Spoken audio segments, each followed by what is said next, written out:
Hello students, welcome to constant classes. तो अभी तक हम पढ़ चुके हैं डोब्राइनर के बारे में, न्यूलैंड्स के बारे में और लास्ट लेक्चर में हमने पढ़ा था लोथर मेयर के बारे में।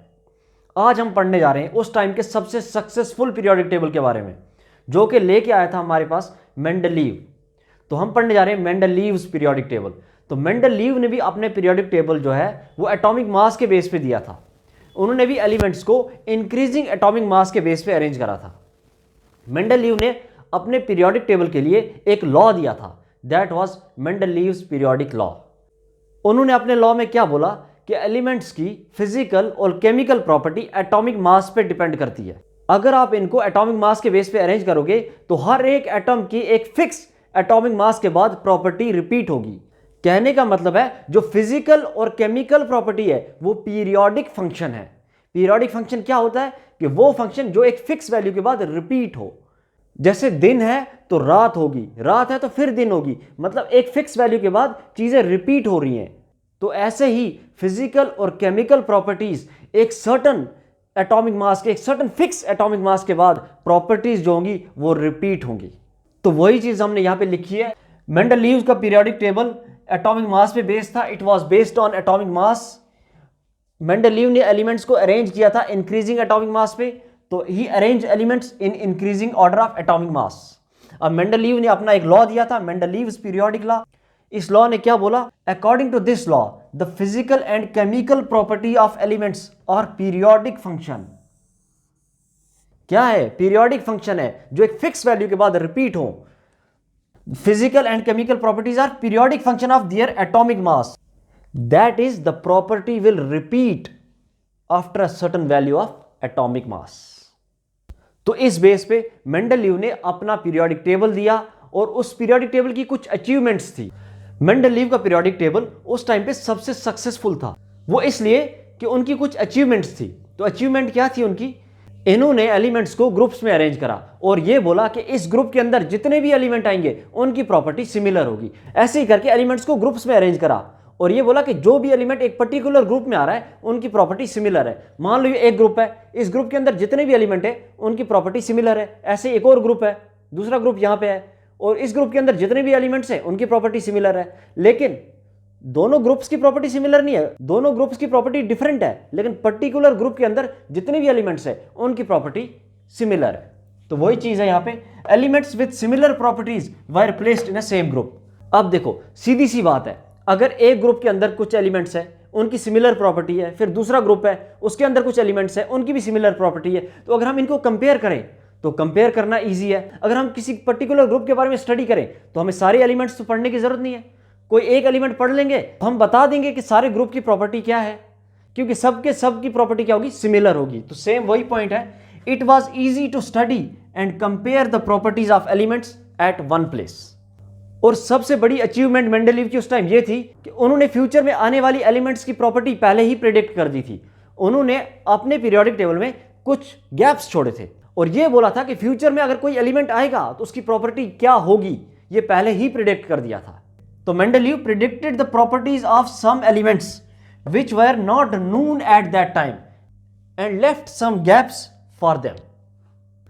मेंडलीव का पीरियोडिक टेबल कुछ इस तरह का दिखता था। मेंडलीव ने पीरियोडिक टेबल को वर्टिकल कॉलम्स और हॉरिजॉन्टल रोज में डिवाइड किया था।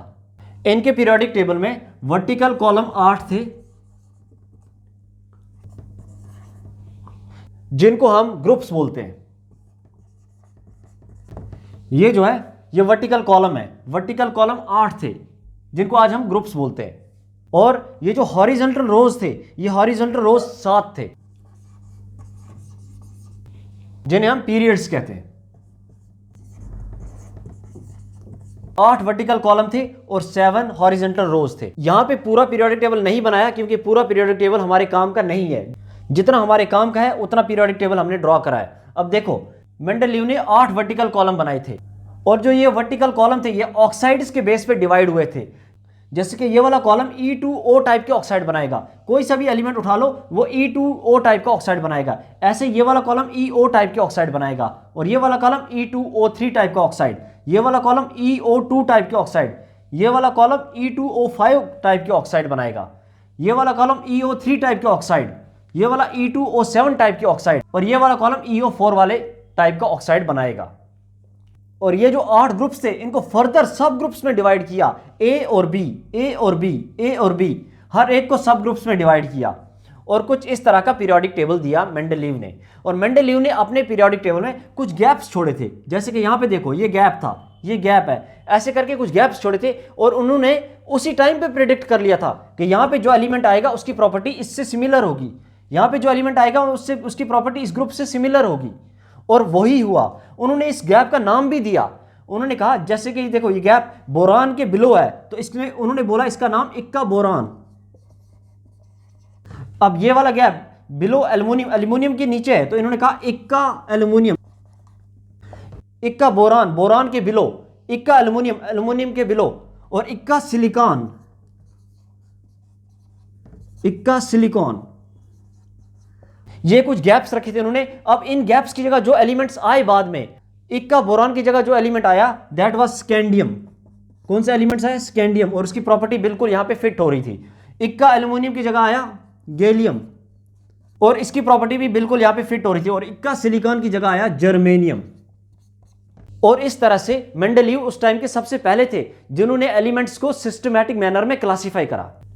मेंडलीव का पीरियोडिक टेबल उस टाइम पे सबसे सक्सेसफुल पीरियोडिक टेबल था, लेकिन इसके भी कुछ ड्रॉबैक्स थे। सबसे पहले तो नोबल गैस उस टाइम पे डिस्कवर नहीं हुए थे, तो इन्होंने नोबल गैस के बारे में कोई बात ही नहीं करी अपने टेबल में। नंबर दूसरी, पोजीशन ऑफ हाइड्रोजन, जो कि अभी भी एक लिमिटेशन है और तब भी एक लिमिटेशन थी। तो position of hydrogen was not specified.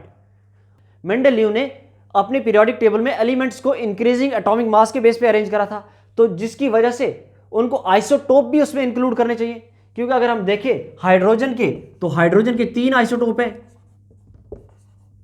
और तीनों को डिफरेंट नंबरिंग मिलनी चाहिए, क्योंकि एटॉमिक नंबर सेम है लेकिन मास नंबर तो डिफरेंट है। और ये जो पीरियोडिक टेबल था मेंडलीव का, वो मास नंबर पे ही डिपेंड कर रहा था। तो अगर मास नंबर पे डिपेंड कर रहा था तो तीनों को डिफरेंट नंबरिंग मिलनी चाहिए। जैसे कार्बन, कार्बन का आइसोटोप है कार्बन 12, कार्बन 13, तो कार्बन को भी, कार्बन 12 को अलग नंबरिंग मिलनी चाहिए थी और कार्बन 13 को अलग नंबरिंग मिलनी चाहिए थी, लेकिन ऐसा नहीं था।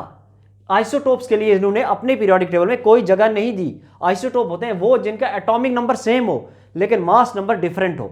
तो इनका यह भी एक बहुत बड़ा ड्रॉबैक था कि इन्होंने आइसोटोप स्पेसिफाई नहीं करे थे अपने पीरियोडिक टेबल में, तो position of isotope were not specified.